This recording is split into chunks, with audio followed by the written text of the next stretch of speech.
Oddly enough, John and Tessa, there's about 200 to 400 birds living on scene here in this house behind me. Oh my goodness, there's quite the backup here in the southbound lanes. If you're coming off of I-26, we're in West Ashley at Higgins Pier. We're at about 8:45. Multiple law enforcement agencies showed up. Tessa, I did not know you were an announcer, but I am here with the voice of the River Dogs. This is where the screening will take place, and then you'll get up and head over here. This is where they'll actually draw your blood. We've just been exploring. Right now we're in the petting zoo.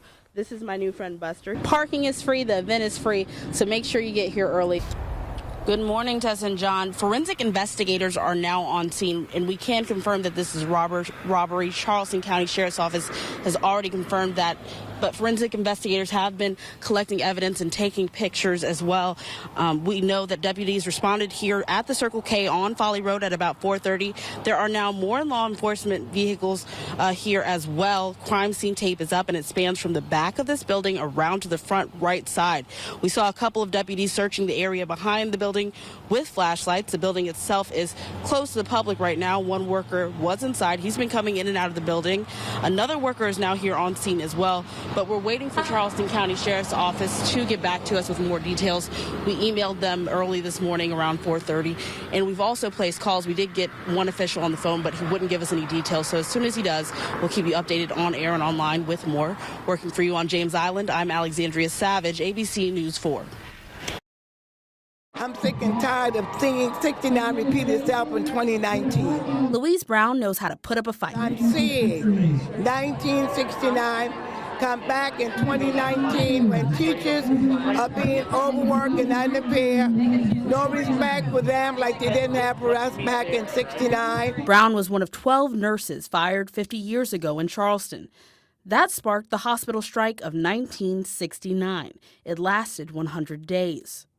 Now, 100 miles from Charleston, Stand up! She preached to a sea of red. 50 years later, you are marching. You're marching for the right to be heard, the right to have a decent wages, a right to be the best teacher you can be. And they listened. Be smart, use your head. Right.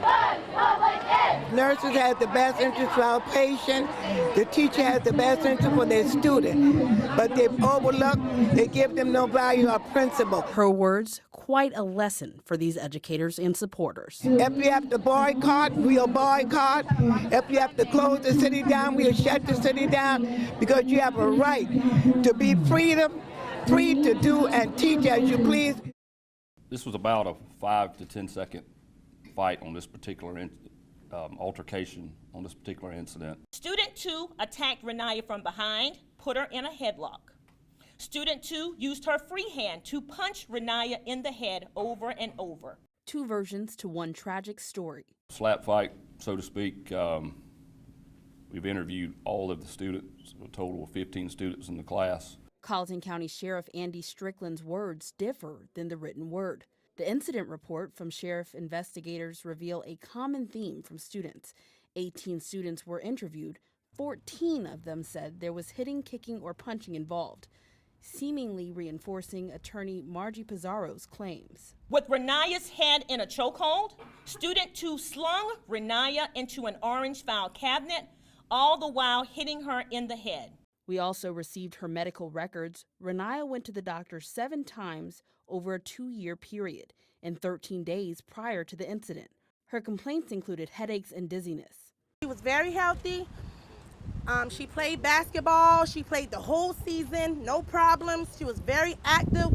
But in an interview with investigators, one of Renaya's teachers said she spoke with Ashley Wright by phone when Renaya was first admitted to MUSC. And the doctor told her that I had a brain aneurysm and that he feels that the brain aneurysm burst that day.